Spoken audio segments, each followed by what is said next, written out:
श्रीगुरुभ्यो नमः। हरि ओम्। यतो जन्माद्यस्य श्रुतिसुनयमानैकविषयात् स्वतन्त्रस्तन्त्रज्ञो गुरुरपि गुरोर्यश्च जगताम् विमूढा यत्तत्त्वं प्रकटमिह वेत्तुं सुमनसो मुकुन्दं ध्यायाम वहतकुहकं तं स्वमहसा सर्वविघ्नः प्रशमनं सर्वसिद्धिकरं परं सर्वजीवप्रणेतारम् वन्दे जयदं हरिं करोतु मम कल्याणं हरिर्हयमुखाविदः घुश्च मध्वनामावि वरदोऽस्तु निरन्तरं वाणिते करवण्यम्बचरणौ सर्वदा वाक्यसरणीर्भूयात् श्रीमदाचार्यभावका समाश्रये गुरुं भक्त्या महाविश्वासपूर्वकं निक्षेपे सर्वभारांश्च गुरो श्रीपादपङ्कजे दुर्वादिध्वान्तरवये वैष्णवीन्दीवरेन्दवे ಶ್ರೀರಾಘವೇಂದ್ರ ಗುರುವೇ ನಮೋ ಅತ್ಯಂತ ದಯಾಲವೇ. ಅಪ್ಪಣ್ಣಾಚಾರ್ಯರು ರಚನೆ ಮಾಡಿಕೊಟ್ಟಿರುವಂತಹ ಸರಳ ಸುಂದರವಾಗಿರುವಂತಹ ಅತ್ಯದ್ಭುತವಾದ ಮಹಿಮೆಗಳಿಂದ ಕೂಡಿರುವಂತಹ ರಾಯರ ಸ್ತೋತ್ರದ ಅರ್ಥಾನುಸಂಧಾನವನ್ನ ಇವತ್ತಿನಿಂದ ತಿಳಿಲಿಕ್ಕೆ ಪ್ರಯತ್ನವನ್ನು ಮಾಡೋಣ. ರಾಘವೇಂದ್ರ ಸ್ವಾಮಿಗಳವರ ಒಂದು ವ್ಯಕ್ತಿತ್ವವನ್ನ ಮೊದಲು 2 ಶ್ಲೋಕಗಳಲ್ಲಿ ಬಹಳ ಸುಂದರವಾಗಿ ತಿಳಿಸ್ತಾರೆ. ಗಂಗೆ ಹೇಗೆ ಪವಿತ್ರವಾಗಿದ್ದಾಳೋ, ವಿಷ್ಣು ಪಾದೋದಕವಾಗಿರುವಂತಹ ಗಂಗಾದೇವಿ ಎಷ್ಟು ಪವಿತ್ರಳಾಗಿದ್ದಾಳೋ, ಗಂಗೆಯಂತೆ ಪವಿತ್ರವಾದ ರಾಘವೇಂದ್ರ ಸ್ವಾಮಿಗಳು ರಚನೆ ಮಾಡಿಕೊಟ್ಟಿರುವಂತಹ ಗ್ರಂಥಗಳ ರಾಶಿ, ಅದನ್ನ ಸುಂದರವಾಗಿ ವರ್ಣನೆ ಮಾಡ್ತಾರೆ. 2 ಶ್ಲೋಕಗಳಲ್ಲಿ ದ್ವೈತ ವಾಂಗ್ಮಯದ ವೈಶಿಷ್ಟ್ಯತೆ, ದ್ವೈತ ವಾಂಗ್ಮಯದಲ್ಲಿ ಇರುವಂತಹ ಪ್ರಮೇಯಗಳು, 2 ಶ್ಲೋಕಗಳನ್ನ ಒಂದು ಸಾರೆ ರಾಯರಿಗೆ, ಒಂದು ಸಾರೆ ಗಂಗಾದೇವಿಗೆ, ಎರಡನ್ನೂ ಹೋಲಿಸಿ ಬಹಳ ಸುಂದರವಾಗಿ ನಮಗೆ ತಿಳಿಸ್ಕೊಡ್ತಾರೆ. ಮೊದಲು ಶ್ಲೋಕವನ್ನು ನೋಡೋಣ, ಆಮೇಲೆ ಅರ್ಥದ ಕಡೆ ಅನುಸಂಧಾನವನ್ನು ಮಾಡೋಣ. ಶ್ರೀಪೂರ್ಣಬೋಧ ಗುರುತೀರ್ಥ ಪಯೋಧಿಪಾರ ಕಾಮಾರಿಮಾಕ್ಷ ವಿಷಮಾಕ್ಷ ಶಿರಸ್ಪೃಶಂತಿ ಪೂರ್ವೋತ್ತರಾಮಿತ ತರಂಗ ಚರಸ್ವಹಂಸ ದೇವಾಲಿ ಸೇವಿತ ಪರಂಘ್ರಿ ಪಯೋಜ ಲಗ್ನ ಜೀವೇಶ ಭೇದ ಗುಣಪೂರ್ತಿ ಜಗತ್ಸು ಸತ್ವಾ ನೀಚೋಚ್ಛಭಾವ ಮುಖನಖ್ರ ಗಣೈಃ ಸಮೇತ ದುರ್ವಾದ್ಯಜಾಲ ಪತಿಗಿಲೈರ್ ಗುರುರಾಘವೇಂದ್ರ ವಾಗ್ದೇವತಾ ಸರಿತಮಂ ವಿಮಲೀಕರೋತು. ಬಹಳ ಸುಂದರವಾಗಿರುವಂತಹ ಶ್ಲೋಕಗಳು. ಈ ಶ್ಲೋಕದಲ್ಲಿ ಪ್ರಾರಂಭದಲ್ಲೇ ಹೇಳಿಬಿಡ್ತಾರೆ, ರಾಘವೇಂದ್ರ ಸ್ವಾಮಿಗಳವರ ಪರವಾಗಿ ಈ ಶ್ಲೋಕದ ಅರ್ಥವನ್ನ ಮೊದಲು ನೋಡೋದಾದ್ರೆ, ಶ್ರೀಪೂರ್ಣಬೋಧ ಗುರುತೀರ್ಥ ಪಯೋಬ್ಧಿಪಾರ, ಪೂರ್ಣಪ್ರಜ್ಞರು ಮಧ್ವಾಚಾರ್ಯರು ಆ ಗುರುಗಳ ಸಮುದ್ರವನ್ನ ಸೇರುವಂತಹ, ಆ ಗುರುಗಳ ಶಾಸ್ತ್ರ ಅನ್ನುವಂತಹ ಸಮುದ್ರವನ್ನ ಸೇರುವಂತಹ ಕಾಮಾರಿಮಾಕ್ಷ ವಿಷಮಾಕ್ಷ ಶಿರಸ್ಪೃಶಂತಿ, ಕಾಮಾದಿಗಳನ್ನ ಪರಿಹಾರ ಮಾಡುವಂತಹ, ಜ್ಞಾನ ದೃಷ್ಟಿಯಿಂದ ಎಲ್ಲ ಪಾಪಗಳನ್ನ ಪರಿಹಾರ ಮಾಡುವಂತಹ, ಜ್ಞಾನಿಗಳ ಶಿರಸ್ಸಿನಲ್ಲಿ ಮೆರೆಯುವಂತಹ ಪೂರ್ವೋತ್ತರಾಮಿತ ತರಂಗ ಚರತ್ಸು ಹಂಸ. ಪೂರ್ವ ಪಕ್ಷ, ಉತ್ತರ ಪಕ್ಷ, ವಾದದಲ್ಲಿ 2 ಇದೆ. ಪೂರ್ವ ಪಕ್ಷ, ಮೊದಲು ಪೂರ್ವ ಪಕ್ಷವನ್ನ ಮಾಡುತ್ತಾರೆ, ಆಮೇಲೆ ಅದಕ್ಕೆ ಉತ್ತರವಾಗಿ ಉತ್ತರವನ್ನ ಕೊಡ್ತಾರೆ. ಇವೆರಡೂ ಪಕ್ಷಗಳಿಂದ ಕೂಡಿರುವಂತಹ, ಮೀರಿಸುವಂತಹ, ವಿಹಾರ ಮಾಡುವಂತಹ ಪರಮಹಂಸರಿಂದ ಕೂಡಿರುವಂತಹ ದೇವಾಲಿ ಸೇವಿತ ಪರಂಘ್ರಿ ಪಯೋಜ ಲಗ್ನ, ದೇವತೆಗಳು ಅನ್ನುವಂತಹ ದುಂಬಿಗಳಿಂದ ಸೇವಿತವಾದ ಪರಮಾತ್ಮನ ಪಾದ ಕಮಲವನ್ನ ನೆಲೆಗೊಂಡಿರುವಂತಹ ದುರ್ವಾದ್ಯಜಾಪತಿಗಳೈ ಗುರುರಾಘವೇಂದ್ರ, ಅಂದ್ರೆ ದುರ್ವಾದಿಗಳು ಅನ್ನುವಂತಹ ಹೋತಗಳನ್ನ ನುಂಗಿ ಹಾಕುವಂತಹ ಯಾರಿವರು? ಜೀವೇಶ ಭೇದ ಗುಣಪೂರ್ತಿ ಜಗತ್ಸು ಸತ್ವ ನೀಚೋಚ್ಛಭಾವ ಮುಖನಖ್ರ ಗಣೈಃ ಸಮೇತ. ಎಷ್ಟು ಸುಂದರವಾಗಿ ಹೇಳ್ತಾರೆ ನೋಡಿ. ಜೀವೇಶ್ವರ ಭೇದವನ್ನ ಹರಿಯ ಸರ್ವೋತ್ತಮತ್ವವನ್ನ, ಗುಣಪೂರ್ಣತ್ವವನ್ನ, ಜಗತ್ತಿನ ಪಾರಮ್ಯವನ್ನ, ಸತ್ಯತ್ವವನ್ನ, ತಾರತಮ್ಯವನ್ನ ಮೊದಲಾದಂತಹ ಮೊಸಳೆಗಳು ಹಿಂಡಿನಿಂದ ಸಮೇತ ಕೂಡಿದಂತಹ ಗುರು ರಾಘವೇಂದ್ರ ವಾಗ್ದೇವತಾ ಸರಿತ್ ಅಂದ್ರೆ ಗುರುಗಳಾಗಿರುವಂತಹ ರಾಘವೇಂದ್ರ ಸ್ವಾಮಿಗಳವರ ವಾಕ್, ಆ ಮಾತೇನಿದೆ ಅಲ್ಲ ಅನ್ನುವಂತಹ ದೇವನದಿ ಅಮುಂ ನನ್ನನ್ನ ವಿಮಲೀಕರೋತು, ಶುದ್ಧನನ್ನಾಗಿ ಮಾಡಲಿ ಅಂತ ಒಂದು ಅರ್ಥವನ್ನ ಹೇಳ್ತಾರೆ. ಒಟ್ಟಾರೆ ಇದರ ಒಂದು ತಾತ್ಪರ್ಯವನ್ನ ನೋಡೋದಾದ್ರೆ, ಈ ಶ್ಲೋಕದ ತಾತ್ಪರ್ಯ ಮಧ್ವಾಚಾರ್ಯರು ಅವತಾರವನ್ನ ಮಾಡಿ ದ್ವೈತ ಸಿದ್ಧಾಂತವನ್ನ ಪ್ರತಿಷ್ಠಾಪನೆ ಮಾಡಿರುವಂಥವ್ರು. ವೇದ ಹೇಳಿರುವಂತಹ ಮಾತನ್ನ, ವೈಷ್ಣವವಾದವನ್ನ ಜಗತ್ತಿಗೆ ತೋರಿಸಿಕೊಟ್ಟಂಥವ್ರು ಮಧ್ವಾಚಾರ್ಯರು. ಅನಾದಿ ಕಾಲದಿಂದ ವೇದಗಳಿಂದ ಪುರಾಣಗಳಿಂದ ಪ್ರಸಿದ್ಧವಾಗಿರುವಂತಹ ಆ ವೈಷ್ಣವ ಮತವನ್ನ ಎಲ್ಲ ಕಡೆ ಪ್ರಚಾರ ಮಾಡಿದಂತಹ ಮಧ್ವಾಚಾರ್ಯರ ಆ ಗ್ರಂಥಗಳ ರಾಶಿ ಏನಿದೆ ಅಲ್ಲ, ಸರ್ವಮೂಲ ಗ್ರಂಥಗಳು, ಆ ತೀರ್ಥದಲ್ಲಿ ಯಾವಾಗಲೂ ಮೀನಿನ ಹಾಗೆ, ನೀರು ಇದ್ದಾಗ ನೀರಿನಲ್ಲಿ ಮೀನು ಹೇಗೆ ಸುಲಲಿತವಾಗಿ ಈಜಾಡ್ತದೋ ಹಾಗೆ ಅಂತಹ ಕಾಮಾದಿ ದೋಷಗಳನ್ನು ಪರಿಹಾರ ಮಾಡುವಂತಹ ಯಥಾರ್ಥವಾದ ಜ್ಞಾನವನ್ನ ಕೊಡುವಂತಹ, ಯಾವಾಗಲೂ ಜ್ಞಾನಿಗಳ ಮಸ್ತಕದಲ್ಲಿ ಶಿರಸ್ಸಿನಲ್ಲಿ ಮೆರೆಯುವಂತಹ ಪೂರ್ವಪಕ್ಷ ಸಿದ್ಧಾಂತಗಳು ಅನ್ನುವಂತಹ ಅಲೆಗಳಿಂದ ನಲಿದಾಡುವಂತಹ ಶ್ರೇಷ್ಠವಾದ ಪರಮಹಂಸರಾದ ದೇವತೆಗಳ ಒಂದು ಪೂಜೆಗೊಳ್ಳುವಂತಹ, ದೇವತೆಗಳಿಂದ ಪೂಜೆಗೊಳ್ಳುವಂತಹ ದುರ್ವಾದಿಗಳು ಅನ್ನುವಂತಹ ಹೋತಗಳನ್ನ ನುಂಗುವಂತಹ ದ್ವೈತ ಸಿದ್ಧಾಂತದ ಪ್ರಮೇಯಗಳಾದ ಜೀವೇಶ್ವರ ಭೇದ, ಹರಿಯ ಗುಣಪೂರ್ಣತ್ವ, ಜಗತ್ತಿನ ಪಾರಮಾರ್ಥಿಕ ಸತ್ಯತ್ವ, ತಾರತಮ್ಯ ಮೊದಲಾದ ಎಲ್ಲ ಮೊಸಳೆಗಳ ಗುಂಪಿನಿಂದ ಒಡಗೂಡಿದಂತಹ ಗುರುಗಳಾಗಿರುವಂತಹ ರಾಘವೇಂದ್ರ ಸ್ವಾಮಿಗಳವರ ವಾಕ್ ಅಂದ್ರೆ ಅವರ ಮಾತು ಅನ್ನುವಂತಹ ದೇವ ನದಿ ನಮ್ಮನ್ನ ಶುದ್ಧವನ್ನಾಗಿ ಮಾಡಲಿ. ಇದನ್ನು ಯಾಕೆ ಹೇಳಿದ್ರು ಇಲ್ಲಿ ಪ್ರಾರಂಭದಲ್ಲಿ? ರಾಯರ ಮಹಿಮೆಯನ್ನ ಹೇಳುವಂತಹ ಸಂದರ್ಭದಲ್ಲಿ ಈ ಒಂದು ವಿಷಯವನ್ನ ಯಾಕೆ ಎತ್ತಿದ್ದಾರಿಲ್ಲಿ ಅಂತ ಪ್ರಶ್ನೆ ಮಾಡಿಕೊಂಡ್ರೆ ಸ್ವಲ್ಪ ಅದಕ್ಕೆ ವಿವರಣೆಯನ್ನ ವ್ಯಾಖ್ಯಾನಕಾರರು ಬಹಳ ಸುಂದರವಾಗಿ ನಮಗೆ ತಿಳಿಸ್ತಾರೆ. ರಾಘವೇಂದ್ರ ಸ್ವಾಮಿಗಳವರ ಗ್ರಂಥ ರಾಶಿ ಏನಿದೆ ಅಲ್ಲ, ಅದು ಗಂಗಾ ನದಿಯಂತೆ ಪರಮ ಪಾವನವಾಗಿರುವಂಥದ್ದು, ಪವಿತ್ರವಾಗಿರುವಂಥದ್ದು. ರಾಘವೇಂದ್ರ ಸ್ವಾಮಿಗಳವರು ರಚನೆ ಮಾಡಿಕೊಟ್ಟಿರುವಂತಹ ಪರಿಮಳ, ಭಾವದೀಪ, ನ್ಯಾಯದೀಪ, ಋಗಾರ್ಥ ಮಂಜರಿ, ಗೀತಾರ್ಥ ಸಂಗ್ರಹ, ಉಪನಿಷದ ಅರ್ಥಗಳ ಸಂಗ್ರಹಗಳು, ತಂತ್ರದೀಪಿಕ, ನ್ಯಾಯಮುಕ್ತಾವಲಿ, ಭಾಟ್ಟ ಸಂಗ್ರಹ, ದಶಪ್ರಕರಣಗಳು, ಟಿಪ್ಪಣಿಗಳು, ಅವರ ಗ್ರಂಥ ರಾಶಿ ಅಷ್ಟು ಪರಮ ಮಂಗಲಕರವಾಗಿರುವಂಥದ್ದು. ಪ್ರಾರಂಭದಲ್ಲೇ ಹೇಳಿದ್ರು ಈ ಶ್ಲೋಕದಲ್ಲಿ, ಶ್ರೀಪೂರ್ಣಬೋಧ, ಪೂರ್ಣಬೋಧರು, ಎಲ್ಲವೂ ಗೊತ್ತು, ಎಲ್ಲವೂ ಪೂರ್ಣವಾಗಿ ಗೊತ್ತು, ಅದಕ್ಕೆ ಅವರು ಪೂರ್ಣ ಬೋಧರು, ಪೂರ್ಣ ಪ್ರಜ್ಞರು ಅಂತ ಅವರನ್ನು ಕರೀತಾರೆ. ನಮಗೆ ಯಾವುದೋ ಒಂದು ವಿಷಯ ಗೊತ್ತಿರುತ್ತೆ, ಅದು ಪೂರ್ಣವಾಗಿ ಗೊತ್ತಿರೋದಿಲ್ಲ, ಆದರೂ ನಾವೆಲ್ಲ ಗೊತ್ತು ಅಂತ ಓಡಾಡ್ತಿರ್ತೀವಿ. ಆದ್ರೆ ಜೀವೋತ್ತಮರಾಗಿರುವಂತಹ ವಾಯುದೇವರ ಅವತಾರರಾಗಿರುವಂತಹ ಪೂರ್ಣಪ್ರಜ್ಞರು ಎಲ್ಲವೂ ಗೊತ್ತು, ಎಲ್ಲವೂ ಪೂರ್ಣವಾಗಿ ಗೊತ್ತು, ಇಡೀ ಬ್ರಹ್ಮಾಂಡದಲ್ಲಿರುವಂಥದ್ದು ಎಲ್ಲವೂ ಗೊತ್ತು. ಅಂತಹ ವಾಯುದೇವರ ಜ್ಞಾನ ಅಪೂರ್ವವಾಗಿರುವಂಥದ್ದು, ಅದಕ್ಕೆ ಪೂರ್ಣಬೋಧ ಅಂತ ಕರೆದಿದ್ದಾರೆ. ರುದ್ರಾದಿ ದೇವತೆಗಳು ನಿತ್ಯದಲ್ಲಿ ಜ್ಞಾನವನ್ನ ಪಡೆಯೋದೇ ಈ ಭಾರತೀ ರಮಣರಾಗಿರುವಂತಹ ವಾಯುದೇವರಿಂದ.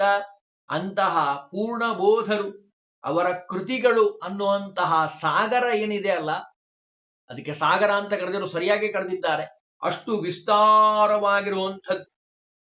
ಸುಮಧ್ವಿಜಯದಲ್ಲಿ ಒಂದು ಮಾತು ಬರ್ತದೆ, ಬಹಳ ಪ್ರಸಿದ್ಧವಾಗಿರುವಂತಹ ಮಾತು, ಮಹಾನಂದ ತೀರ್ಥಸ್ಯ ಯೇ ಭಾಷ್ಯ ಭಾವಂ ಮನೋವಾಗ್ಭಿರಾವರ್ತಯಂತೆ ಸ್ವಶಕ್ತ್ಯ ಸುರಾಧ್ಯಾನರಂತ ಮುಕುಂದ ಪ್ರಸಾದಾತ್ ಇಮಂ ಮೋಕ್ಷಮೇತೆ ಭಜಂತೆ ಸದೇತಿ.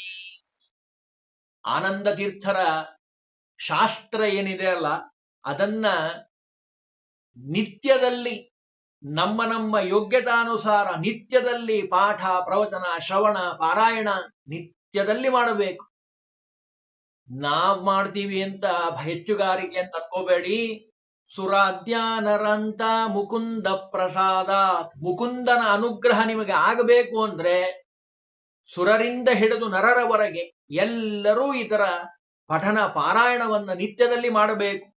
ಅದರಿಂದಲೇ ಮೋಕ್ಷ ಪಡಿಲಿಕ್ಕೆ ಸಾಧ್ಯ, ಭಗವಂತನ ಅನುಗ್ರಹ ಆಗ್ಲಿಕ್ಕೆ ಸಾಧ್ಯ ಅಂತ ಸುಮಧ್ವಿಜಯದಲ್ಲಿ ನಾರಾಯಣ ಪಂಡಿತಾಚಾರ್ಯರು ಹೇಳ್ತಾರೆ. ಅಂತಹ ಆನಂದ ತೀರ್ಥರು ಪೂರ್ಣಪ್ರಜ್ಞರು, ಅವರು ಕೃತಿಗಳು ಅಂತ ಏನಿದ್ದಾವಲ್ಲ ಅವು ಪ್ರಮೇಯ ಕೋಶಗಳಾಗಿರುವಂಥದ್ದು. ಅಂತಹ ಗುರುತೀರ್ಥ ರಾಘವೇಂದ್ರ ಸ್ವಾಮಿಗಳವರ ಕೃತಿಗಳಲ್ಲಿ ಎಲ್ಲೆಡೆ ಕಾಣುವಂಥದ್ದು ಮಧ್ವಾಚಾರ್ಯರ ಶಾಸ್ತ್ರಗಳ ಹಿರಿಮೆಯನ್ನ ಒತ್ತಿ ಒತ್ತಿ ಎಲ್ಲಾ ಗ್ರಂಥದಲ್ಲಿ ತಾವು ನಿರೂಪಣೆ ಮಾಡಿರೋದನ್ನು ನಾವು ಕಾಣ್ತಾ ಇದ್ದೀವಿ. ರಾಘವೇಂದ್ರ ಸ್ವಾಮಿಗಳವರ ಗ್ರಂಥಗಳನ್ನ ಅಧ್ಯಯನ ಮಾಡುವಂತಹ ಯೋಗ್ಯತೆ ಸಾಮಾನ್ಯರಿಗಿಲ್ಲ. ಎಲ್ಲ ಜ್ಞಾನಿಗಳು ಅವರು ಮಾತ್ರ ಅವರ ಭಾವವನ್ನು ತಿಳಿಲಿಕ್ಕೆ ಸಾಧ್ಯ. ಯಥಾರ್ಥ ಜ್ಞಾನ ಅನ್ನುವಂತಹ ದೃಷ್ಟಿ ಅದು ಬರೋದು ಆಚಾರ್ಯರ ಅನುಗ್ರಹದಿಂದ. ಅಷ್ಟು ಅಪೂರ್ವವಾಗಿರುವಂತಹ ಗ್ರಂಥಗಳನ್ನ ರಚನೆ ಮಾಡಿಕೊಟ್ಟಿದ್ದಾರೆ. ಜ್ಞಾನಿಗಳಲ್ಲೂ ಯತಿಗಳಲ್ಲೂ ಪರಮಹಂಸರಲ್ಲೂ ತುಂಬಾ ಶ್ರೇಷ್ಠರು. ಸದಾ ಜ್ಞಾನ ಕಾರ್ಯದಲ್ಲಿ ಹಂಸದಂತೆ ಯಾವಾಗಲೂ ಆ ಪರಮ ಆಚಾರ್ಯರ ಗ್ರಂಥಗಳಲ್ಲಿ ಆ ಸಮುದ್ರದಲ್ಲಿ ಸಾಗರದಲ್ಲಿ ಹಂಸದಂತೆ ಯಾವಾಗಲೂ ಓಡಾಡುವಂಥವ್ರು, ವಿಹಾರ ಮಾಡುವಂಥವ್ರು, ಅಷ್ಟು ಶ್ರೇಷ್ಠವಾದ ಕೃತಿಗಳನ್ನು ರಚನೆ ಮಾಡಿಕೊಟ್ಟಿರುವಂಥವ್ರು. ಅಂತಹವರು ಜೀವೇಶ ಭೇದ, ಜೀವರಲ್ಲಿ ಭೇದ ಇದೆ. ನಾನಿದ್ದಾಗ ನೀವಿಲ್ಲ, ನೀವಿದ್ದಾಗ ನಾನಿಲ್ಲ. ನನ್ನ ಪಕ್ಕದ ಮನೆಯಲ್ಲಿದ್ದವ್ರು ಹಾಗೆ ನಾನಿಲ್ಲ, ಅವರಿದ್ದಾಗೆ ನಾನಿಲ್ಲ, ನಾನಿದ್ದಾಗ ಅವರಿಲ್ಲ. ಎಲ್ಲರಿಗೂ ಗೊತ್ತಿರುವಂತಹ ವಿಷಯವೇ ಇದು. ಆಚಾರ್ಯರು ಅದನ್ನ ಜೀವೇಶ ಭೇದ, ಜಗತ್ತಿನಲ್ಲಿ ಭೇದ ಇದೆ, ತಿಳ್ಕೊಳ್ರಿ ಸರಿಯಾಗಿ ಎಂದು. ಭೇದ ಮಾಡ್ರಿ ಅಂತೆಲ್ಲೂ ಹೇಳಿಲ್ಲ. ಇದು ಆಚಾರ್ಯರ ಸಿದ್ಧಾಂತ. ಅದನ್ನು ಹೇಳ್ತಾರೆ. ಜೀವೇಶ ಭೇದ, ಪಂಚಭೇದಗಳು. ಒಂದು ಭೇದ ಸಿದ್ಧ ಆಗಿಬಿಟ್ರೆ 5 ಭೇದಗಳು ಸರಳವಾಗಿ ಸಿದ್ಧ ಆಗುವಂಥದ್ದು. ಭಗವಂತ ನಮ್ಮಕ್ಕಿಂತ ಅಜಗಜಾಂತರ ವ್ಯತ್ಯಾಸದಲ್ಲಿರುವಂಥವನು. ವೇದ ಹೇಳ್ತಾ ಇದೆ ಎಂಥವನು ಭಗವಂತ. ಎಲ್ಲ ಗ್ರಂಥಗಳನ್ನ ಓದಿದ ಮೇಲೆ ನಮಗೆ ನಿಶ್ಚಯ ಆಗುವಂಥದ್ದೇನು ಅಂದ್ರೆ ದೇವರ ಗುಣಗಳು, ಅವನ ಸ್ವರೂಪ ಬೇರೆಯಾಗಿದೆ, ನಮ್ಮ ಗುಣ ಸ್ವರೂಪ ಬೇರೆಯಾಗಿದೆ. ಇದನ್ನ ಸರಿಯಾಗಿ ಗುರುಮುಖದಿಂದ ಅಧ್ಯಯನ ಮಾಡಿದಾಗ ನಮಗೆ ಸಿಗುವಂತಹ ವಿಷಯ ಇದು. ಅದನ್ನ ಮಾಯಾವಾದದಲ್ಲಿ ಜೀವೇಶ ಅಭೇದವನ್ನ ಹೆಚ್ಚು ಒತ್ತು ಕೊಟ್ಟು ಅವ್ರು ಹೇಳುವಂಥದ್ದು. ಅದಕ್ಕೆ ಆಚಾರ್ಯರು ಜೀವೇಶ ಭೇದ ಅಂತ ತಿಳಿಸಿಕೊಟ್ಟಿರುವಂಥದ್ದನ್ನ ಅಪ್ಪಣ್ಣಾಚಾರ್ಯರು ತೋರಿಸ್ತಾ ಇದ್ದಾರೆ. ಆಚಾರ್ಯರ ಗ್ರಂಥದಲ್ಲಿ ನಾವು ಕಾಣುವಂಥದ್ದೇನು? ಜೀವೇಶ ಭೇದ. ದೇವರಿಗೂ ನಮಗೂ ಭೇದ ಇದೆ. ನಾವು ಯಾವತ್ತೂ ದೇವರಿಗೆ ಸಮ ಆಗೋದಿಲ್ಲ, ದೇವರಂತೂ ಆಗೋದೇ ಇಲ್ಲ. ಯಾಕೆ? ಅವನು ಗುಣಪೂರ್ಣನಾಗಿರುವಂಥವನು. ಮುಂದೆ ಶಬ್ದದಲ್ಲಿ ಹೇಳ್ತಾರೆ ಜೀವೇಶ ಭೇದ ಗುಣಪೂರ್ತಿ. ಭಗವಂತನಲ್ಲಿ ಯಾವಾಗಲೂ ನಾವು ಚಿಂತನೆ ಮಾಡಬೇಕಾಗಿರುವಂತಹ ಒಂದು ಗುಣ ಗುಣಪೂರ್ಣತ್ವನಾಗಿದ್ದಾನೆ ಭಗವಂತ. ಜ್ಞಾನಾನಂದಾದಿ ಗುಣದಿಂದ ಕೂಡಿರುವಂಥವನು, ಸಕಲ ದೋಷ ದೂರನಾಗಿರುವಂಥವನು.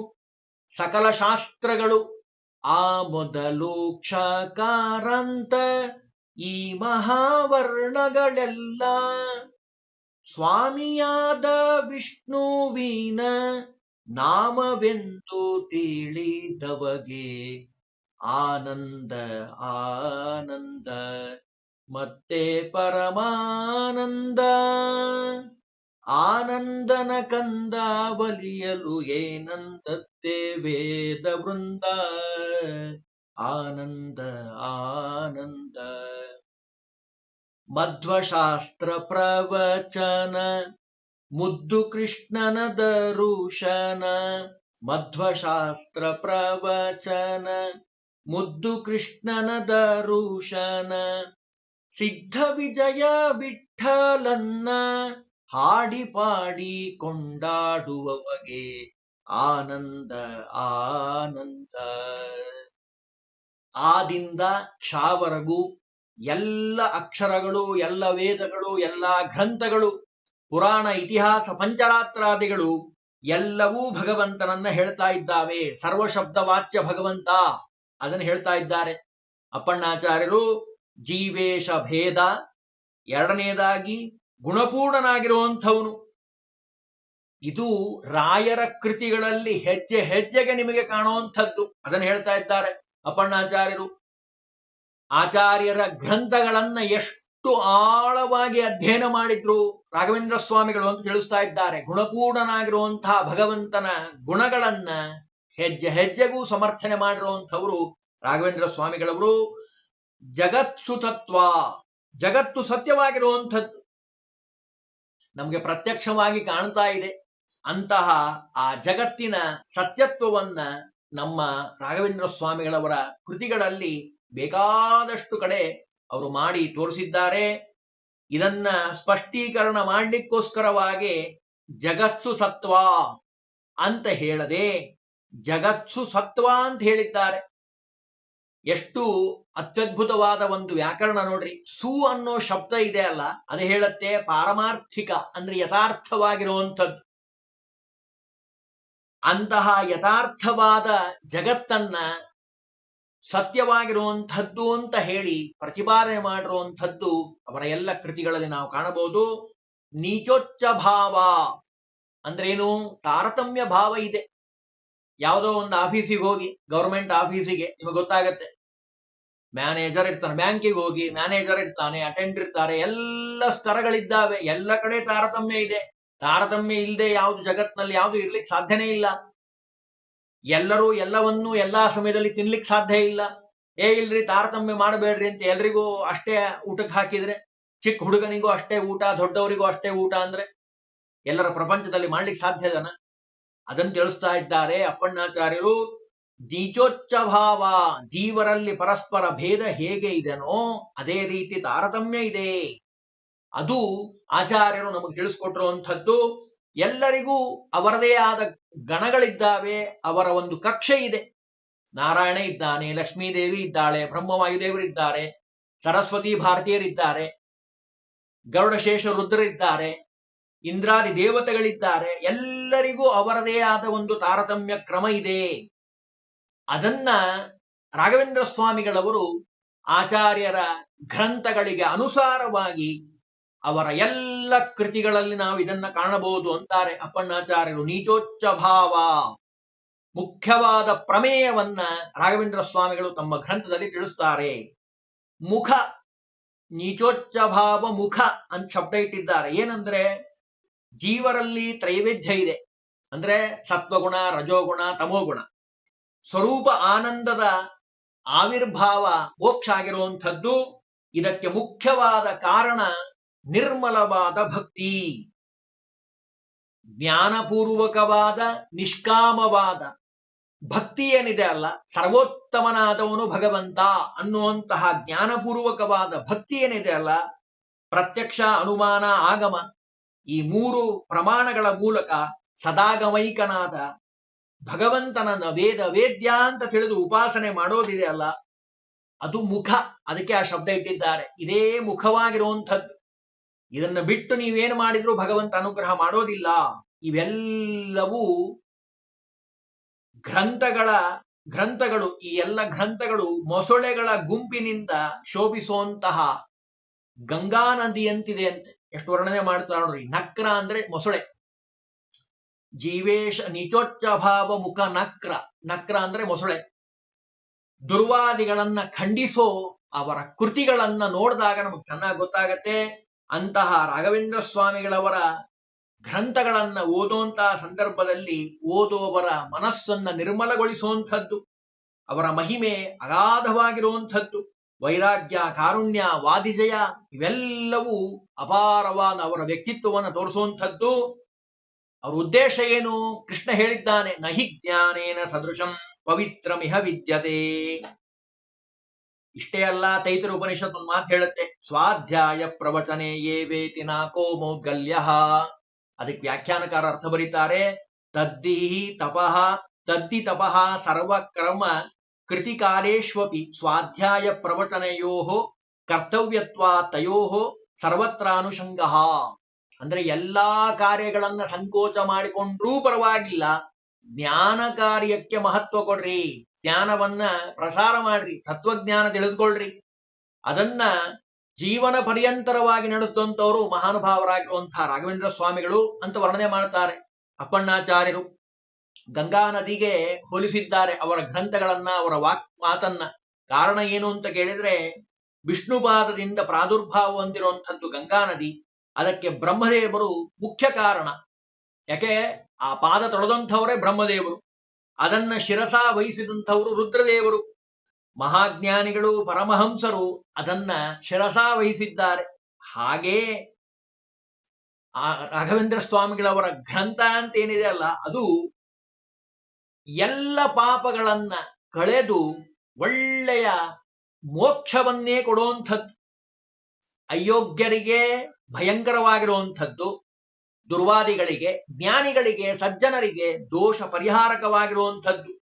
ಗಂಗೆ ಹೇಗೆ ಪಾವನಳಾಗಿದ್ದಾಳೋ, ಪ್ರಸಿದ್ಧವಾಗಿದ್ದಾಳೋ, ಹಾಗೆ ಮಳೆಗಾಲದಲ್ಲಿ ಮಳೆ ನೀರಿನಿಂದ ತುಂಬಿದ್ರೆ, ಬೇಸಿಗೆ ಕಾಲದಲ್ಲಿ ಬಿಸಿಲಿನಿಂದ ಮಂಜು ಕರಗಿದ ನೀರು ಹರಿತಾ ಇರ್ತದೆ. ಅಂದ್ರೆ ಯಾವಾಗ್ಲೂ ಫ್ಲೋ ಇರ್ತದೆ. ಗಂಗಾ ನದಿ ಬರೆದಾಯ್ತು ಅಂತ ಇಲ್ಲೇ ಇಲ್ಲ. ಹಾಗೆ ಅಂದ್ರೆ ಭತ್ತದ ನದಿ ಗಂಗೆ, ಯಾಕೆ ದೇವ ನದಿಯಾಗಿರುವಂಥದ್ದು. ಹಾಗೆ ರಾಘವೇಂದ್ರ ಸ್ವಾಮಿಗಳವರ ಕೃತಿ ಗಂಗೆಯಂತೆ ಅಮರವಾಗಿರುವಂತಹ ಕೃತಿಗಳು. ಗಂಗೆಯಲ್ಲಿನ ಮೊಸಳೆಗಳು ಏನ್ ಹೇಳಿದ್ದಾವೋ, ಹೊರಗಿನ ಹೋತಗಳನ್ನ ತಿಂದಾಕ್ತಾವೋ, ಹಾಗೆ ದುರ್ವಾದಿಗಳು ಅನ್ನುವಂತಹ ಪ್ರತ್ಯುತ್ತರ, ಅವರು ಕೊಡುವಂತಹ ಕೊಟೇಶನ್ಗಳಿಗೆ, ರಾಯರು ಮಾಡುವಂತಹ ಪ್ರಶ್ನೆಗಳಿಗೆ ದುರ್ವಾದಿಗಳು ತತ್ತರಿಸಿ ಹೋಗ್ತಾರೆ. ಅಂಥ ಅತ್ಯದ್ಭುತವಾದ ಪ್ರಮೇಯಗಳ ಸಂಗ್ರಹ ಅವರ ಗ್ರಂಥದಲ್ಲಿ ನಾವು ಕಾಣಬಹುದು. ಮಧ್ವಶಾಸ್ತ್ರವನ್ನ ಸಮುದ್ರ ಅಂತ ಕರೆದಿದ್ದಾರೆ. ಶ್ರೀಪೂರ್ಣ ಬೋಧ ಗುರುತೀರ್ಥ ಪಯೋಬ್ಧಿಪಾರ. ಹಾಗೆ ಆಚಾರ್ಯರ ಗ್ರಂಥಗಳ ರಾಶಿಯನ್ನ ಆ ಸಮುದ್ರ ಅಂತ ಕರೆದಿದ್ದಾರೆ. ಕಾರಣ ಏನು ಅಂದ್ರೆ, ಅಷ್ಟು ಅಗಾಧವಾಗಿರುವಂಥದ್ದು. ಗುಣಸಮುದ್ರನಾದ ಭಗವಂತನನ್ನ ತಿಳಿಯಲು ಇದು ಸನ್ಮತವಾಗಿರುವಂಥದ್ದು. ಅದಕ್ಕೆ ಗಂಗೆಯ ಪ್ರವಾಹ ನಿರರ್ಗಳವಾಗಿ ಹರಿತಿರ್ತದೆ. ಅದನ್ನ ವಾದೀಂದ್ರ ತೀರ್ಥರು ಗುರುಗಣ ಸ್ತವನದಲ್ಲಿ ಹೇಳ್ತಾರೆ. ಚಿತ್ತೇನ ಯುಕ್ತಮರ್ಥಂ ಕಲಯತಿ ಸಹಸಾ ನಾಭಿದತ್ತೇನ ಸದ್ಭಿಃ ಸಾಕಂ ಮೀಮಾಂಸತೇವಾ ನ ಲಖಿತ ಕ್ವಚಿತೋದ್ಭಾಟಯತ್ಯಾಶ್ರಯಸ್ವಂ ಉಕ್ತಂ ನೋ ವಕ್ತಿ ಭೂಯಃ ಕ್ವಚಿದಪಿ ಲಿಖಿತಂ ನೈವ ನಿರ್ಮಾಷ್ಟಿತಸ್ಮಾದಸ್ಮಾಭಿಃ ಸತ್ಪ್ರಬಂಧ ಪ್ರಣಯನ ವಿಷಯೇ ಸ್ತೂಯತೆ ರಾಘವೇಂದ್ರಃ. ರಾಯರ ಒಂದು ವ್ಯಕ್ತಿತ್ವ ಎಂಥದ್ದು ಅನ್ನೋದನ್ನ ನಿರರ್ಗಳವಾಗಿ ಅಡೆತಡೆ ಇಲ್ಲದೆ ಉಕ್ತಂನೋ ವಕ್ತಿಭೂಯ, ಒಂದ್ಸರಿ ಹೇಳಿದ್ಮೇಲೆ ಮತ್ತೆ ಅದನ್ನು ಬಳಸ್ತಿರ್ಲಿಲ್ಲಂತೆ ರಾಯರು. ಅಂಥ ವಿದ್ವತ್ ಪ್ರತಿಭೆ, ಪಾಂಡಿತ್ಯ ರಾಯರಲ್ಲಿ ನಾವು ಅವ್ರ ಗ್ರಂಥದಲ್ಲಿ ಕಾಣಬಹುದು. ಉಕ್ತಂನೋ ವಕ್ತಿಭೂಯ ಕ್ವಚಿದಪಿ ಲಿಖಿತಂ. ಒಂದ್ಸಾರೆ ಬರೆದ ಮೇಲೆ ನಾವೇನ್ ಮಾಡ್ತೀವಿ, ತಪ್ಪಾಯ್ತು ಅಂದ್ರೆ ಹರಿದು ಹಾಕ್ಬಿಡ್ತೀವಿ, ಮತ್ತೆ ಬರಿತೀವಿ. ಹಂಗಿಲ್ಲೇ ಇಲ್ಲ. ಒಂದ್ಸರಿ ಬರಿಬೇಕು ಅಂದ್ರೆ ಹಂಗೆ ಯೋಚನೆ ಮಾಡೇ ಬರಿಬೇಕು, ಮತ್ತು ಬಳಸಿದ ಶಬ್ದ ಬಳಸೋ ಹಂಗಿಲ್ಲ. ಅಷ್ಟು ಅವರ ಪಾಂಡಿತ್ಯ, ವ್ಯಾಕರಣ, ಮೀಮಾಂಸಾ, ತರ್ಕ 64 ವಿದ್ಯೆಯನ್ನ ಬಲ್ಲಂತಹ ವಾಯು ಸಮಾವಿಷ್ಟ ಅಂತ ನರಸಿಂಹ ಪುರಾಣ ಹೇಳ್ತದೆ. ಅಂತಹ ರಾಯರ ಮಹಿಮೆಯನ್ನ ಎಷ್ಟು ಹೇಳಿದ್ರು ಕಡಿಮೆ ರೀ. ದೇವತಾ ಸರಿತ, ಅದಕ್ಕೆ ಹೇಳ್ತಾರೆ ದೇವ ಗಂಗೆ, ಸ್ವರ್ಗ, ಮರ್ತ್ಯ, ಪಾತಾಳ, ಅಂದ್ರೆ 3 ಲೋಕಗಳಲ್ಲಿ ಹೇಗೆ ಹರಿತಾ ಇರ್ತದೋ ಹಾಗೆ ಅವರ ಕೃತಿ ಅಷ್ಟು ಮನ್ನಣೆಯನ್ನ ಪಡೆದಂಥದ್ದು. ಪಾತಾಳದಲ್ಲಿ ಹರಿದಂತಹ ಗಂಗೆ ಕಪಿಲನಾಮಕ ಭಗವಂತನ ಅನುಗ್ರಹದಿಂದ ಸುಟ್ಟು ಬೂದಿಯಾಗಿದ್ರಲ್ಲ, ಆ ಕಪಿಲನಾಮಕನ ಕೆಂಗಣ್ಣಿಗೆ ಗುರಿಯಾಗಿರುವಂತಹ ಭಗೀರಥನ ಪಿತೃಗಳ ಉದ್ಧಾರ ಮಾಡಿದ್ದನ್ನು ನಾವು ಹೇಗೆ ಕಾಣ್ತೀವೋ, ಹಾಗೆ ರಾಯರ ಗ್ರಂಥಗಳನ್ನ ಯಾರು ನಿತ್ಯದಲ್ಲಿ ಅಧ್ಯಯನ, ಪಠನ, ಪಾರಾಯಣ ಮಾಡ್ತಾರೋ ಅವರ ಪಿತೃಗಳು ಉದ್ಧಾರ ಆಗಿ ಹೋಗ್ತಾರೆ. ಅದನ್ನಿಲ್ಲಿ ತೋರಿಸ್ತಾ ಇದ್ದಾರೆ. ಗಂಗೆಯಲ್ಲಿ ಉದ್ದಕ್ಕೂ ನಾರಾಯಣ, ಋಷಿಕೇಶ ಅನೇಕ ರೂಪಗಳಿಂದ ಭಗವಂತ ನೆಲೆಸಿದ್ದಾನೆ. ಆ ಭಗವಂತನ ರೂಪಗಳು ಹೇಗೆ ನೆಲೆಸಿದ್ದಾವೋ ಗಂಗೆಯ ಸಮೀಪದಲ್ಲಿ, ಹಾಗೆ ರಾಘವೇಂದ್ರ ಸ್ವಾಮಿಗಳವರ ಗ್ರಂಥಗಳಲ್ಲಿ ಭಗವಂತನ ಅನೇಕ ರೂಪಗಳು. ರಾಮಚಾರಿತ್ರ ಮಂಜರಿ ಆಗಿರ್ಬೋದು, ಕೃಷ್ಣ ಚಾರಿತ್ರ ಮಂಜರಿ ಆಗಿರಬಹುದು, ರಾಮದೇವರ, ಕೃಷ್ಣದೇವರ ಮಹಾಮಹಿಮೆಯನ್ನ ಹೇಳಲಿಕ್ಕೆ ಹೊರಟಿರುವಂಥದ್ದು. ಪೂರ್ಣಬೋಧರಾದ ಗುರುಗಳಾದ ಮಧ್ವಾಚಾರ್ಯರ ಮೇಲೆ ವಿಶೇಷವಾದ ಭಕ್ತಿ ರಾಯರಿಗೆ. ಅವರ ಗ್ರಂಥಗಳನ್ನು ನೋಡಿದಾಗ ಗೊತ್ತಾಗತ್ತೆ. ರಾಘವೇಂದ್ರರ ತತ್ವಮಂಜರಿ ಅಣುಭಾಷ್ಯಕ್ಕೆ ಮಧ್ವಾಚಾರ್ಯರ ಗ್ರಂಥ ಅಣುಭಾಷ್ಯ ಇದೆ, ಅದಕ್ಕೆ ಬರೆದಿರುವಂತಹ ತತ್ವಮಂಜರಿ ಬಹಳ ಸುಂದರವಾಗಿ ನಾವು ಅದರಲ್ಲಿ ಕಾಣಬಹುದು. ಮಂಗಳಾಷ್ಟಕದಲ್ಲಿ ಹೇಳ್ತಾರೆ, ವೇದವ್ಯಾಸ ಮುನೀಶ ಮಧ್ವ ಯತಿರ ಟೀಕಾರ್ಯ ವಾಕ್ಯಾಮೃತಂ ಜ್ಞಾತ್ವಾ ದ್ವೈತ ಮತಂ ಹಲಾಹಲ ಸಮಂ ತ್ಯಕ್ವಾ ಸಮಾಖ್ಯಾಪ್ತಗೆ ಸಂಖ್ಯಾವತ್ ಸುಖದಾಂ ದಶೋಪನಿಷದಾಂ ವ್ಯಾಖ್ಯಾಂ ಸಮಾಖ್ಯಾನ್ ಮುದಾ ಶ್ರೀಮತ್ ಸದ್ಗುರು ರಾಘವೇಂದ್ರ ಯತಿರಾಟ್ ಕುರಿಯಾ ಧ್ರುವಂ ಮಂಗಲಂ ಅಂತ ಹೇಳಿ ಆಚಾರ್ಯರ ಒಂದು ಮಹಿಮೆಯನ್ನ ನಾವಿಲ್ಲಿ ಕಾಣಬಹುದು. ಪೂರ್ಣಬೋಧರಾದ ಮಧ್ವಾಚಾರ್ಯರು ಜೊತೆಗೆ ಗುರುಗಳಾಗಿರುವಂತಹ ಜಯತೀರ್ಥರು ಟೀಕಾಕೃತ್ಪಾದರು ನ್ಯಾಯಸುಧೆಯನ್ನು ರಚನೆ ಮಾಡಿಕೊಟ್ಟಿರುವಂತಹ ಸುಧಾದಿ ಗ್ರಂಥಗಳನ್ನು ರಚನೆ ಮಾಡಿಕೊಟ್ಟಿರುವಂತಹ ಅವರ ಮೇಲೆ ರಾಯರಿಗೆ ಅಪೂರ್ವವಾಗಿರುವಂತಹ ಭಕ್ತಿ. ಅದಕ್ಕಾಗಿ ಪರಿಮಳ ಗ್ರಂಥವನ್ನು ರಚನೆ ಮಾಡಿಕೊಟ್ಟಿದ್ದಾರೆ, ನ್ಯಾಯಸುಧಾಕ್ಕೆ ಟಿಪ್ಪಣಿಯಾಗಿ ಭಾವದೀಪ ಅತ್ಯದ್ಭುತವಾದ ಗ್ರಂಥಗಳು. ಹಾಗಾಗಿ ಪೂರ್ವೋತ್ತರಾಮಿತ ರಂಗ ಅಂದ್ರೆ ಪೂರ್ಣಬೋಧ, ಶ್ರೀಪೂರ್ಣಬೋಧ ಗುರುತೀರ್ಥ ಅಂದ್ರೆ ವೇದವ್ಯಾಸರಿಂದ ಬಂದಿರುವಂತಹ ಆ ಗ್ರಂಥವನ್ನ ಸರಳ ಸುಂದರವಾಗಿ ನಮಗೆ ತಿಳಿಸ್ಕೊಟ್ಟಿರುವಂಥವರು ಮಧ್ವಾಚಾರ್ಯರು. ಅವರ ಭಾವ ನಮಗೆ ಸರಿಯಾಗಿ ಅರ್ಥ ಆಗಬೇಕು ಅಂದ್ರೆ ಟೀಕಾಕೃತ್ಪಾದರ ಪಾದವನ್ನೇ ಹಿಡಿಯಬೇಕು ಅಂತಂತಾರೆ ವ್ಯಾಸರಾಜರು. ವ್ಯಾಸರಾಜರ ಈ ವ್ಯಕ್ತಿತ್ವವನ್ನ ನಮ್ಮ ರಾಘವೇಂದ್ರ ಸ್ವಾಮಿಗಳು ಅನೇಕ ಗ್ರಂಥಗಳಲ್ಲಿ ವರ್ಣನೆ ಮಾಡುತ್ತಾರೆ. ಇಂತಹ ಪೂರ್ವೋತ್ತರಾಮಿತ ತರಂಗ ಅಂದ್ರೆ ಈ ಪದದಲ್ಲಿರುವಂತಹ ಪೂರ್ವ ಶಬ್ದದಿಂದ ಜೈಮಿನ್ಯಾಚಾರ್ಯರಿಂದ ರಚಿತವಾಗಿರುವಂತಹ ಕರ್ಮ ಮೀಮಾಂಸಾ ಶಾಸ್ತ್ರ ಗೃಹೀತ ಅನ್ನುವಂಥದ್ದು, ಅದಕ್ಕೆ ರಚಿತವಾಗಿರುವಂತಹ ಭಾಟ್ಟ ಸಂಗ್ರಹ ರಾಘವೇಂದ್ರ ಸ್ವಾಮಿಗಳು ರಚನೆ ಮಾಡಿಕೊಟ್ಟಿರುವಂಥದ್ದು. ಉತ್ತರಾಮಿತ ತರಂಗ, ಪೂರ್ವೋತ್ತರ ಮಿತತರಂಗ, ಅದರಲ್ಲಿ ಉತ್ತರ ಮಿತರಂಗ ಅಂತ ಬಿಡಿಸ್ಕೊಂಡ್ರೆ ಉತ್ತರ ಅಂದ್ರೆ ರಾಘವೇಂದ್ರ ಸ್ವಾಮಿಗಳು ಬ್ರಹ್ಮಸೂತ್ರ ಪ್ರಸ್ಥಾನಕ್ಕೆ ರಚನೆ ಮಾಡಿಕೊಟ್ಟಿರುವಂತಹ ಪರಿಮಳ, ತತ್ವಪ್ರಕಾಶಿಕ, ಭಾವಬೋಧ, ತಂತ್ರದೀಪಿಕಾ, ನ್ಯಾಯಮುಕ್ತಾವಲಿ, ಚಂದ್ರಿಕಾ ಪ್ರಕಾಶ, ತತ್ವಮಂಜರಿ, ನ್ಯಾಯ ವಿವರಣ ಇವೆಲ್ಲ ಟೀಕೆಗಳನ್ನ ರಚನೆ ಮಾಡಿಕೊಟ್ಟಿರುವಂತಹ ಮಹಾಜ್ಞಾನಿಗಳು ನಮ್ಮ ವಿದ್ವತ್ ಪ್ರತಿಭೆ. ಅದು ನಮ್ಮ ರಾಘವೇಂದ್ರ ಸ್ವಾಮಿಗಳವರು. ನಾವೆಲ್ಲ ಪವಾಡವನ್ನ ಕೇಳಿರ್ತೀವಿ ರಾಯರ ಬಗ್ಗೆ, ಆದ್ರೆ ಇಷ್ಟೊಂದು ಅಗಾಧ, ಇನ್ನು ಮುಂದೆ ಹೇಳ್ತಾರೆ ಅಗಾಧವಾದ ವಿದ್ವತ್ ಪ್ರತಿಭೆ ಅವ್ರಿಗೆ ಬರದೇ ಇರುವಂಥ ವಿದ್ಯೆಯೇ ಇಲ್ಲ. ಅವ್ರು ಅದನ್ನು ಮನಸ್ಸು ಮಾಡಿದ್ರೆ ಏನು ಬೇಕಾದ್ರೂ ಮಾಡಿ ಬಳಸ್ಕೊಳ್ಳಬಹುದಾಗಿತ್ತು. ಇವತ್ತು ಒಂದೋ ಎರಡೋ ವಿದ್ಯೆ ಕಲ್ತಿರ್ತಾರೆ, ನನ್ನ ಬಿಟ್ರೆ ಯಾರಿಲ್ಲ ಅಂತ ಹಾರಾಡ್ತಿರ್ತಾರೆ. ಅಂಥದ್ರಲ್ಲಿ ರಾಯರು 64 ವಿದ್ಯೆಗಳ ಸಾಕಾರ ಮೂರ್ತಿ. ಅಷ್ಟಿದ್ರೂ ಎಷ್ಟು ವಿನಯ ರೀ ರಾಯರಲ್ಲಿ. ಅವರ ಚರಿತ್ರೆಯಲ್ಲಿ ನಾವು ಕಾಣ್ತೀವಿ, ಇಂತಹ ಅಪೂರ್ವ ಗ್ರಂಥಗಳ ರಾಶಿಯನ್ನ ಕೊಟ್ಟಂಥವರು ಮುಂದೆ ಆ ವಾಯುದೇವರ ಸನ್ನಿಧಾನ ಬಲದಿಂದ ಜಗತ್ತಿನಲ್ಲೇ ಮಾನ್ಯರಾಗಿರುವಂಥವ್ರು. ದೇಶ ವಿದೇಶಗಳಲ್ಲಿ ಇವತ್ತು ಅವರ ಆರಾಧನೆಯನ್ನ ಮಾಡ್ತಾರೆ. ಅಂತಹ ರಾಯರ ಈ ಶ್ಲೋಕಗಳನ್ನ, 2 ಶ್ಲೋಕಗಳೇನಿದ್ದಾವಲ್ಲ, ಮೊದಲು 2 ಶ್ಲೋಕಗಳು, ಇದನ್ನು ಯಾರು ನಿತ್ಯದಲ್ಲಿ ಹೇಳ್ತಾರೋ ಅವರಿಗೆ ಒಳ್ಳೆಯ ವಾಕ್ಸಿದ್ಧಿ ದೊರೀತದೆ ಅಂತ ಶಾಸ್ತ್ರ ಹೇಳ್ತದೆ. ಆ ವ್ಯಾಖ್ಯಾನದಲ್ಲಿ ಹೇಳ್ತಾರೆ ವ್ಯಾಖ್ಯಾನಕಾರರು, ಒಳ್ಳೆಯ ವಾಕ್ಚಾತುರ್ಯ ಅದು ಗಂಗಾದೇವಿಯಂತೆ. ಭಗವಂತ ಎಲ್ಲ ಗ್ರಂಥಗಳ ಪ್ರತಿಪಾದ್ಯನಾಗಿರುವಂಥವನು. ಈ ಸ್ತೋತ್ರ ಎಲ್ಲ ಮುಗಿದ ಮೇಲೆ ನಾನು ನಿನ್ನೆ ಹೇಳಿದ್ದೇನೆ, ಸಾಕ್ಷಿ ಸ್ತೋತ್ರ ಹಯಾಸ್ಯ ಅಂದ್ರೆ ಹಯಗ್ರೀವ ದೇವರು. ವಾದರಾಜ ಸ್ವಾಮಿಗಳು ಹೇಳಿದ್ದನ್ನು ನಾವು ಸ್ಮರಣೆ ಮಾಡ್ಕೊಳ್ಬೇಕು. ಇದಕ್ಕೂ ಅದಕ್ಕೂ ಎಷ್ಟು ಸರಿಯಾಗಿ ಹೊಂದತ್ ನೋಡ್ರಿ. ಹಯಗ್ರೀವ ಹಯಗ್ರೀವ ಹಯಗ್ರೀವೇತಿ ಯೋವದೇತ್ ತಸ್ಯ ನಿಸ್ವರತೆ ವಾಣಿ ಜಹ್ನುಕನ್ಯಾ ಪ್ರವಾಹವತ. ಹಯಗ್ರೀವ ದೇವರ ಸ್ಮರಣೆಯನ್ನು ಯಾರು ಮಾಡ್ತಾರೋ ಅವರ ಬಾಯಿಂದ ಗಂಗಾ ನದಿ ಹರಿದಂಗೆ ಬಾಯಿಯಿಂದ ಶಬ್ದಗಳು ಹೊರಡ್ತಾವಂತೆ. ಅಷ್ಟು ಸುಲಲಿತವಾಗಿ, ಸರಳವಾಗಿ, ಸುಂದರವಾಗಿ, ಅರ್ಥಗರ್ಭಿತವಾಗಿ ಹೊರಡುತ್ತದಂತೆ. ಅದು ಹಯಗ್ರೀವ ದೇವರ ಅನುಗ್ರಹ. ಈ ಸ್ತೋತ್ರದ ಪ್ರತಿಪಾದ್ಯ ದೇವತೆ ನರಸಿಂಹದೇವರು, ಹಯಗ್ರೀವ ದೇವರು. ಅವರು ನಿಂತು ಈ 2 ಶ್ಲೋಕಗಳನ್ನು ಯಾರು ನಿತ್ಯದಲ್ಲಿ ಪಾರಾಯಣ ಮಾಡ್ತಾರೋ ಅವರಿಗೆ ಒಳ್ಳೆಯ ವಾಕ್ಸಿದ್ಧಿಯನ್ನು ಕೊಡ್ತಾರೆ ಅಂತ ಹೇಳ್ತಾರೆ. ಇನ್ನು 2ನೇ ಶ್ಲೋಕದಲ್ಲಿದ್ದೇವೆ. ಮುಂದೆ ಆ ಶ್ಲೋಕಗಳ ಅರ್ಥವನ್ನು ತಿಳಿಲಿಕ್ಕೆ ಪ್ರಯತ್ನವನ್ನು ಮಾಡೋಣ.